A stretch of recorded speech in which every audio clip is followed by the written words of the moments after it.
The Lord be with you. And with your spirit. A reading from the Holy Gospel according to St. John. Glory to you, O Lord. Jesus said to his disciples, "Do not let your hearts be troubled. You have faith in God. Have faith also in me. In my Father's house there are many dwelling places. If there were not, would I have told you that I am going to prepare a place for you? And if I go and prepare a place for you, I will come back again and take you to myself, so that where I am, you also may be. Where I am going, you know the way." Thomas said to him, "Master, we do not know where you are going. How can we know the way?" Jesus said to him, "I am the way, the truth, and the life. No one comes to the Father except through me. If you know me, then you will also know my Father. From now on, you do know him and have seen him." Philip said to him, "Master, show us the Father, and that will be enough for us." Jesus said to him, "Have I been with you for so long a time, and you still do not know me, Philip? Whoever has seen me has seen the Father. How can you say, 'Show us the Father'? Do you not believe that I am in the Father and the Father is in me? The words that I speak to you, I do not speak on my own. The Father who dwells in me is doing his works. Believe me that I am in the Father and the Father is in me, or else believe because of the works themselves. Amen, amen, I say to you, whoever believes in me will do the works that I do, and will do greater ones than this, because I am going to the Father."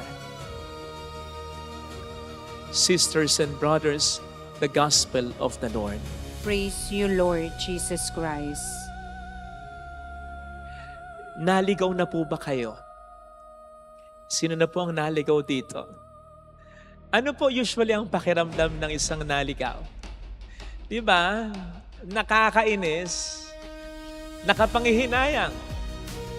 Nakakainis sapagkat meron namang tamang daan kung bakit doon ka sa mali nadaan.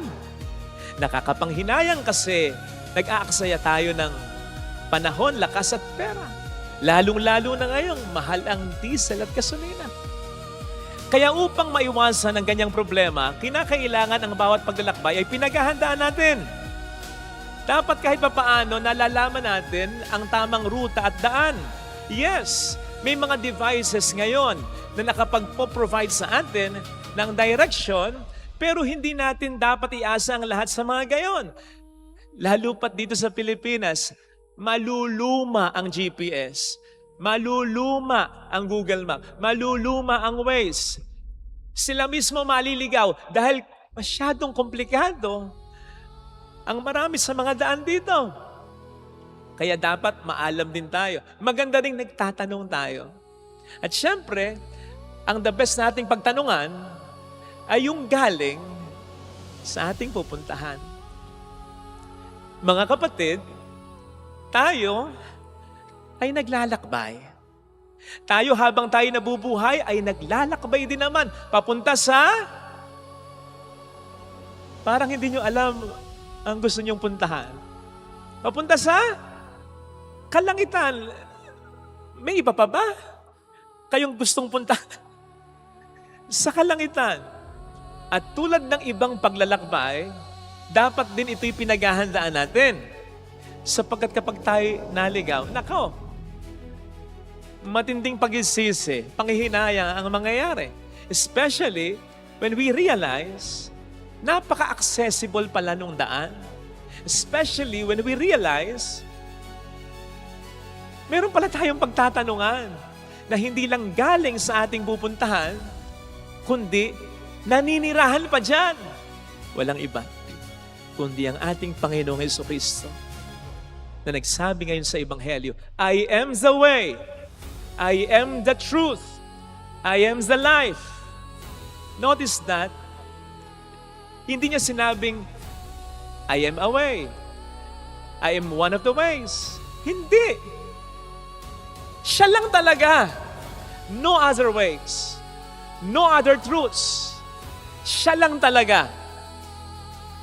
Kaya kung tutuusin, malabong tayo maligaw sapagkat ang daan, katotohanan, ang buhay ay isa lang. Walang iba. Liban na lang kung mag-e-entertain tayo ng ibang daan, ng ibang katotohanan, ng ibang buhay. Ilalagyan ko ng quote-unquote kasi wala naman talagang ibang daan, ibang katotohanan, ibang buhay. Si Jesus lang. Kaya lang kapag tayo naghahanapan ng iba, parang tayo nag-iimbento ng ibang alternatibo sa Kanya. Yung daan na madali para sa atin. Yung katotohanang depende sa gusto natin. At yung buhay na madalas ay nakasentro lamang sa material na bagay. Yan ang mga alternative na ibinibigay natin kahit dapat ay wala. Actually, mayroon tayong mga expression sa buhay na kung tutuusin, hindi sinabi ng Diyos. Hindi mo makikita sa banal na kasulatan. Pero kung ituring natin, parang salita ng Diyos. Kasi kabisado natin, bukang bibig natin, at nagiging pamantayan natin sa buhay natin. Kaya ito nakapagliligaw sa atin. Halimbawa, yung expression na, be yourself. Magpakatotoo ka. Ano? Kahit nakaka-iskandalo na yung pagpapakatotoo mo, yung sinasabi mo, yung kinikilos mo, okay yun?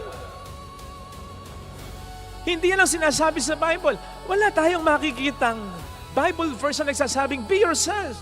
Ang sinasabi sa Bible, be like God. Kung express natin ang ating sarili, sa ating sariling kakayanan, anong makikita sa atin kundi kasalanan? Express natin ang ating sarili. Kung si Jesus lang nabubuhay sa ating sarili, nandyan din yung expression na, love yourself. Mahalin mo sarili mo. Ipamper mo. Nagsikap ka naman. Bilin mo ang gusto mo. Deserve mo yan. Magtira ka para sa sarili mo. Wala tayong makikitang ganyan sa Bible. Ang sinasabi ng Panginoon sa Bible, on the contrary, deny yourself, carry your cross every day. Hindi naman siguro masamang isipin ng sarili, but not all the time. Hindi naman siguro masama na wala tayong masyadong krus sa buhay. Pero, kaya tayo minsan walang masyadong krus ay upang tulad ng ating Panginoong Jesus, buhatin din natin, tulungan din natin ng iba sa pagbubuhat ng kanilang krus. Alam po ninyo, kapag masyadong komportable ang buhay natin, dapat nagtatanong tayo, ito ba ang buhay na gusto ng Diyos para sa akin? Kasi maliwanag ang sabi niya, araw-araw dapat tayo may krus. Kaya kung wala tayong masyadong krus, maghanap tayo ng matutulungan sa pagbubuhat ng kanilang krus. Nasa Bible yan.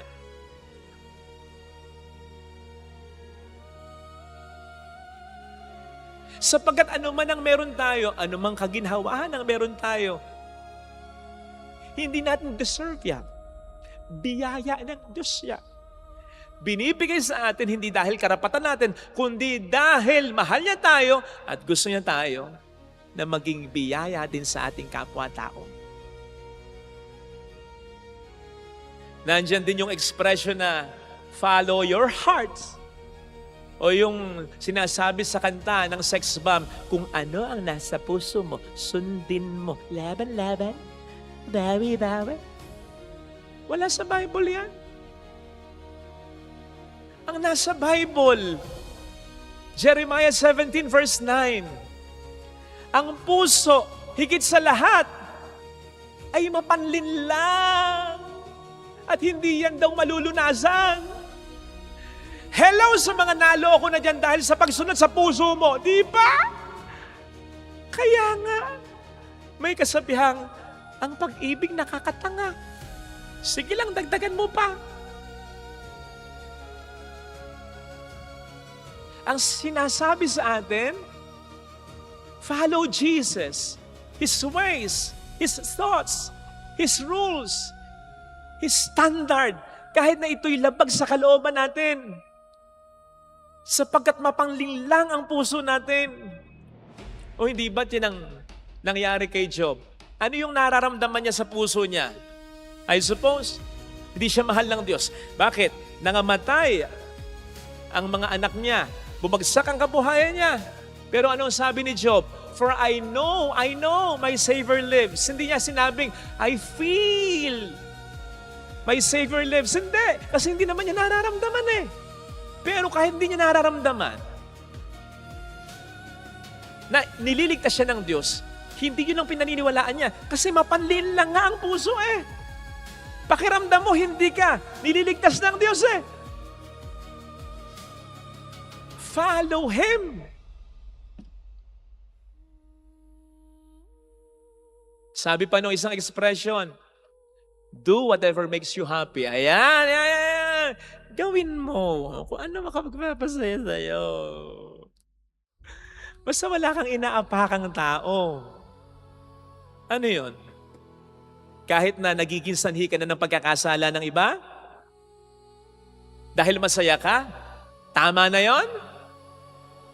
Okay na yon? Hindi ko alam kung kailan ito, pero nakita ko sa FB, in-interview ang isang adult content creator. Yung gumagawa ng content na malalaswa. Sabi niya, sinabi ko na, unang-una, wala akong inaapakang tao. At pangalawa, I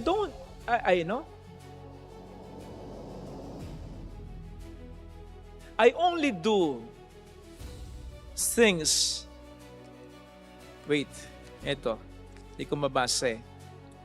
Nababasa niyo naman, di ba? Yan. I only do what feels true to my heart. I only do what feels true to myself. Because if I'm not doing that, I don't feel like I'm living a life that is thriving. Hindi na po natin pinakita ang mukha niya. Hindi ko na rin sasabihin ang pangalan niya kasi nakakahiya yung ginagawa niya. Which unfortunately ay parang okay lang sa kanya. Parang tama para sa kanya. Kasi thriving, nourishing, fulfilling ang pakiramdam niya. Alisin na natin. Ganun ba? Kahit nagiging sanhi ka ng pagkakasala ng iba? Hindi yun ang sabi ng Diyos. Ang mayat-mayat sinasabi ng Diyos sa Biblia, please God and not man. Pasayahin natin ng Diyos, hindi ang tao, hindi ang ating sarili.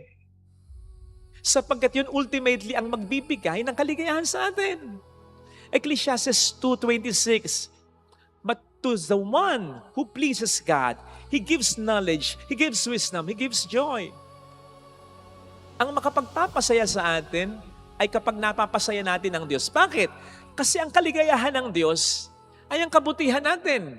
Kaya natutuwa ang Diyos kapag tayo sumusunod sa Kanyang utos. Dahil ang Kanyang mga utos ay para sa kabutihan natin. Kaya siya nalulungkot kapag hindi tayo sumusunod sa Kanyang utos dahil may masamang mangyayari sa atin. So wag tayong maligaw sa mga ekspresyon na yan. Wag din tayong maligaw sa mga sumisira ng pananampalataya natin.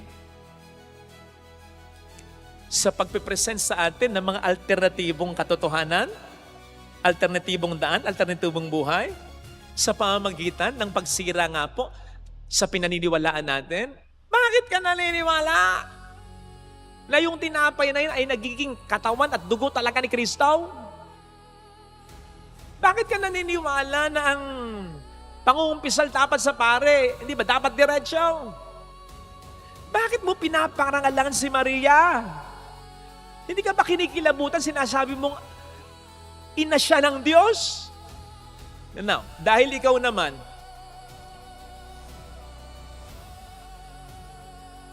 mas madali mong maintindihan yung sinasabi nila.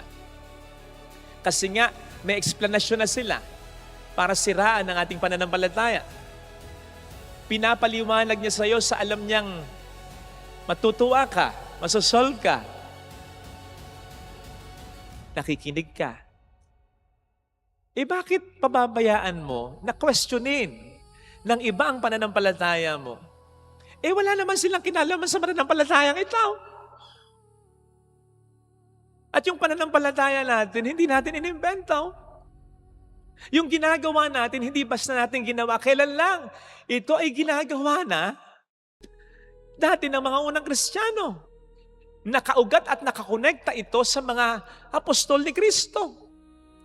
Nakasulat ito sa banal na tradisyon, sa mga banal. Walang kailanman isa man ang nagsabi sa kanila, mali yung ginagawa natin. Mali yung misang ginagawa natin. Hindi tayo dapat nangungumpisal. Hindi dapat pinararangalan si Maria. Walang ganon.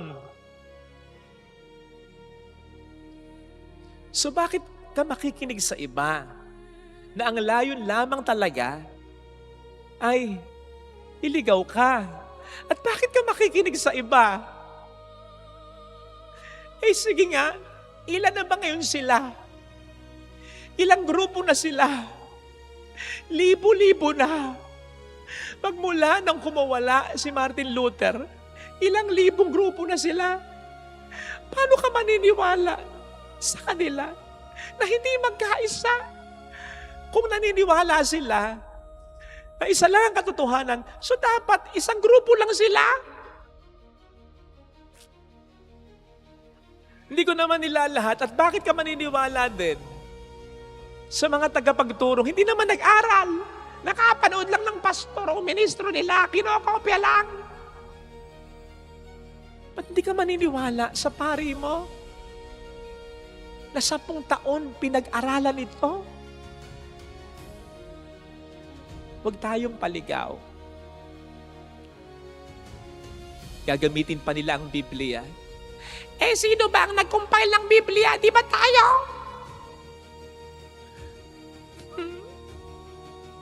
So may paliwanag tayo dito na binabaluktot ng mga kapatid nating ito. Huwag tayong paligaw.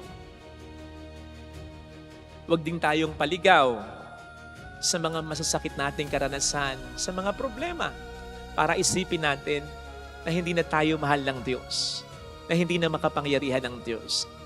Kapatid, hindi nagbabago ang Diyos. Huwag sana tayong maglagay ng ibang mga alternatibo, ha? Ng alternatibong katotohanan, daan at buhay.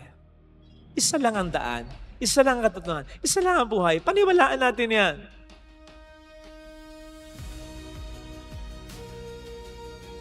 Huwag tayo magbigay ng ibang alternatibo tapos sasabihin natin, sumasampalataya tayo kay Kristo, tapos sasabihin natin, gusto natin siyang makasama, tapos sasabihin natin, mahal natin siya, bakit may iba?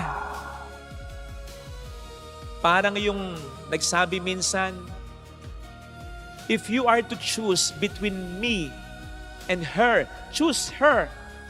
Because if you really love me, then there wouldn't be other choice. Sa Tagalog, kung mamimili ka, kung ako o siya, siya nang piliin mo. Kasi wala ka dapat ibang pagpipilian kung talagang mahal mo ako. Boom! Dapat ganun tayo sa ating Panginoon. Maging faithful tayo sa Kanya. Sapagkat isa lang ang daan, isa lang ang katotohanan at isa lang ang buhay papunta sa kalangitan. Siya lang. Kaya nga nang magtanong si Tomas, saan ang daan? Paano namin malalaman? Di naman siya nagbigay ng mapa. Ang ibinigay niya, sarili niya, I am ako. Because heaven is not just a place. Heaven is a person. Jesus, God. Anong mapapala mo sa langit kung wala doon ang Panginoon? Kaya't ang langit nagsisimula ngayon sa pagsampalataya natin sa ating Panginoon. Ihahatid tayo sa langit pagdating ng panahon. Amen. Ilagay natin ang ating kanang kamay sa tapat ng ating puso.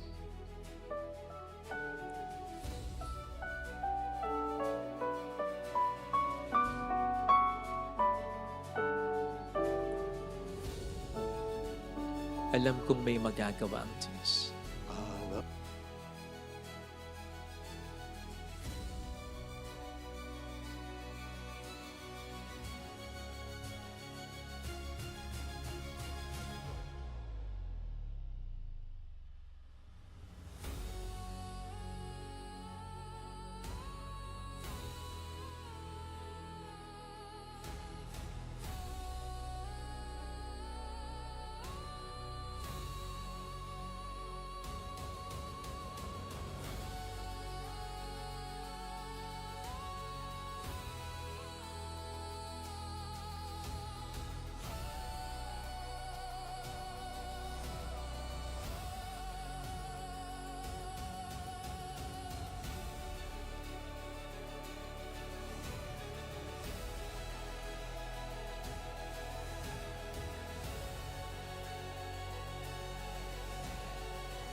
Panginoon, aaminin ko, nag-entertain na ako sa buhay ko ng mga alternatibo na daan, katotohanan at ang buhay.